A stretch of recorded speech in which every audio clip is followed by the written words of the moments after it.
आप देख रहे हैं यंग बाइट्स, मैं हूं आपके साथ पूजा ठाकुर। आज मैं आपको ले आई हूं गोरखा नगर और आज हम आपको मिलवाएंगे गोरखा समाज के लोगों से और जानेंगे 35 से 370 के टूटने से किस तरह का उन पे असर हुआ है, ये हम जानने की कोशिश करेंगे। इस समय हमारे साथ मौजूद है ऑल जे.एंड.के गोरखा सभा के चेयरपर्सन लीला ठाकुर जम्वाल जी। मैम, आपका स्वागत है यंग बाइट्स में।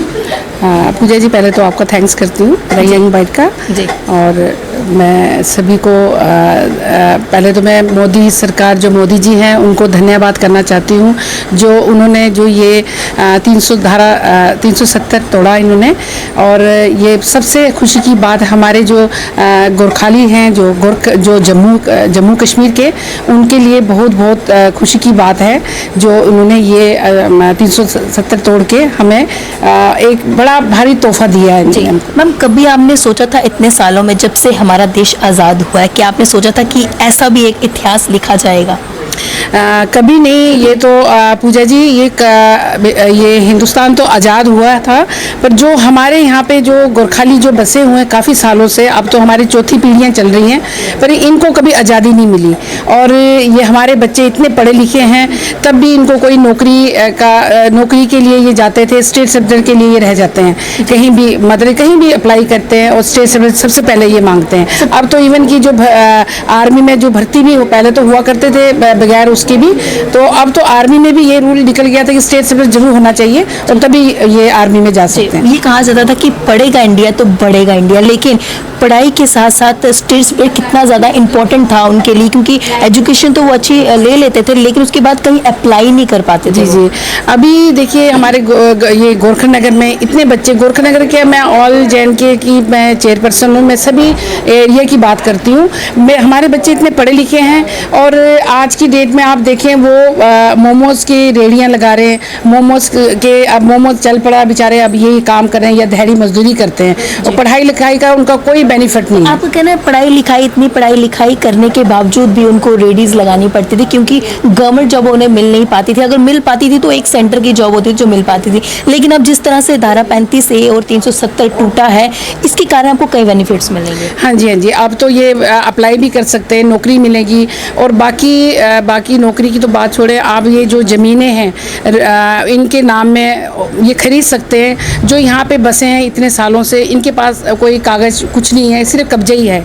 अब ये धारा टूटने के बाद अब ये ज़मीनें इनके नाम में, अब ये संतुष्टि हो गई कि ये अपने ही घर में। समाज में इस चीज़ को लेकर कितनी खुशी मनाई जा रही है? बहुत ज़्यादा। हम तो बोलते हैं कि मोदी जी का बहुत धन्यवाद करते हैं हम, और अमित शाह जी का, जो इन्होंने ये फैसला लिया। काफ़ी 70 सालों से इन्होंने गुमराह कर रखा था हमारे लोगों को। इन्होंने, देखिए सबसे बड़ी बात ये वोटर थे, और उसके बावजूद भी हमारे बच्चों को नौकरी नहीं मिलती थी, और ना ही कोई इनको दर्जा दिया जाता था। ये बस बेचारे यहीं पे जो भी सरकार, जो पिछली सरकार जो आई इतने सालों से रही है, उन्होंने सिर्फ गुमराह नाली और ये गलियों में ही रखा। समाज के लोगों की पहचान नहीं थी, उन्हें पहचान मिली है इसके चलते। जी, बहुत बहुत धन्यवाद जी। आपका नाम? मेरा नाम काजल जम्वाल।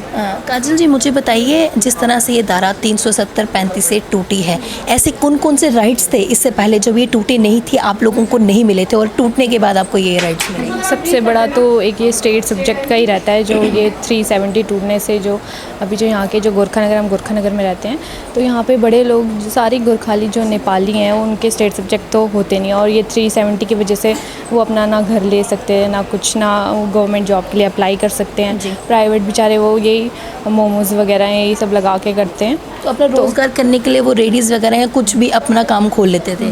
हाँ जी, वो यही सब कोई भी काम खोल लेते थे। तो वो ये नहीं इतने एजुकेटेड हैं, यहाँ पे ग्रेजुएशन की है, किसी ने कुछ किया है, लेकिन वो आज आके बस यही कर सकते हैं। बट ये है कि गवर्नमेंट जॉब के लिए अप्लाई नहीं कर सकते। प्राइवेट भी करते हैं तो क्या सैलरी जम्मू में यही है 5000, हार्ड ज़्यादा से ज़्यादा 8000 तक मिलती है। गवर्नमेंट जॉब मिलती भी थी, वो सेंटर की मिलती थी, स्टेट की कोई जॉब नहीं मिलती थी। स्टेट की नहीं। तो अब जिस तरह से ये टूटा है और आपको अब अपने राइट्स मिलेंगे, आपको अपनी आइडेंटिफिकेशन मिलेगी, क्या कहना चाहेंगे, किस तरह से आप इस दिन को सेलिब्रेट किया जब आपको ये खबर मिली? हाँ, ये हम तो बहुत खुश हुए कि 370 टूटा, तो इसकी वजह से हम यहाँ पे भी इंडस्ट्री बनेगी बड़ी बड़ी, यहाँ पे भी बाहर के गवर्नमेंट जॉब मिलेंगी लोगों को, तो बस हम बड़े खुश हैं। तो कहीं ना कहीं डेवलपमेंट की बात जिस तरह से होती थी, अब डेवलपमेंट भी देखने को मिलेगी। हाँ जी, हाँ, अब डेवलपमेंट भी देखने के लिए मिलेगी, अच्छी अच्छी चलो आगे आने वाले जो जनरेशन है उनके लिए भी अच्छा हो जाएगा। और thank you so much. Thank you. हमारे साथ मौजूद है ऑल जैन के गोरखा समाज के वाइस चेयरपर्सन। सर, आपका स्वागत है यंग बाइट्स में। धन्यवाद। सर, जिस तरह से आपको जब पता लगा कि 35 से 370 टूट गई है, इससे पहले तो अटकलें लगाई जा रही थी टूटेगी नहीं टूटेगी, आपको कितनी उम्मीद थी इसे? आपने कभी सोचा था कि ऐसा भी दिन आएगा, ऐसा इतिहास रचा जाएगा? बिल्कुल, ये धारा 370 जो है टूटने से हमें नहीं बल्कि यहाँ जम्मू में और भी कम्युनिटी हैं जिनका भला हुआ। हम तो शुक्रगुजार हैं उस श्री मोदी जी का और अमित शाह जी का, जिन्होंने हम जैसों का कल्याण किया।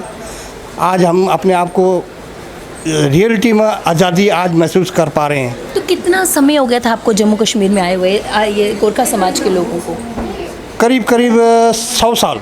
100 साल से आप यहाँ? 100 साल से रह रहे हैं। अभी इनका पुराना वाला इतिहास तो हमसे नहीं, लेकिन जब आज गोरखनगर में 1962 से हम लोग यहाँ पे बसे हुए हैं। जी जी। और नहीं, उससे पहले हम बिखरे हुए थे। कहीं कोई मंडी के तिलोतला साइड में था, कोई सतवारी साइड में था, लेकिन आज उस टाइम हमारी परिस्थिति बहुत ख़राब थी। जी। आज भगवान की दया से चलो हम लोगों ने अपना मेहनत करके जुगाड़ करके अपना कुछ स्टेबल कर अपने आप को स्टेबल किया, लेकिन गवर्नमेंट की तरफ से हमें किसी प्रकार का कोई राइट्स नहीं दिया गया। जी। हमें बिल्कुल अनदेखा किया गया। जब आप जम्मू कश्मीर में आए थे तो कितनी संख्या थी आपकी? उस टाइम लगभग 4-5 हज़ार आदमी होंगे, इससे ज़्यादा नहीं थे। तो अगर इस समय की बात की जाए तो कितनी? आज ज़्यादा नहीं है। आज जो भी जिन्होंने अपने आप को डेवलप किया, उनके बच्चे एजुकेटेड हुए, वो बाहर चले गए। आज हमारी यहाँ की जनसंख्या होगी JNK की लगभग 10 से 12 हज़ार तक। जिन भी बच्चों ने हायर एजुकेशन ली, क्या उनको वो बेनिफिट नहीं मिल पाता था जो अब टूटने के बाद मिला? जिस तरह से स्टेट सब्जेक्ट की बात ले लो, कई जगह वो अप्लाई करने के लिए जाते थे। ऐसे कितने बच्चे होंगे जो मतलब कि हायर एजुकेशन के बाद भी अप्लाई नहीं कर पाते, गवर्नमेंट जॉब नहीं मिल पाती थी उन्हें? गवर्नमेंट जॉब तो अभी धारा 370 तो अभी टूटा है जी। तो अभी आगे क्या होगा उसके बारे में तो कह नहीं सकते, लेकिन फुल एजुकेटेड बच्चे जो है ना, कम से कम उनकी जनसंख्या भी काफ़ी नहीं तो हज़ारों के आसपास होनी चाहिए। जी। और है। जी।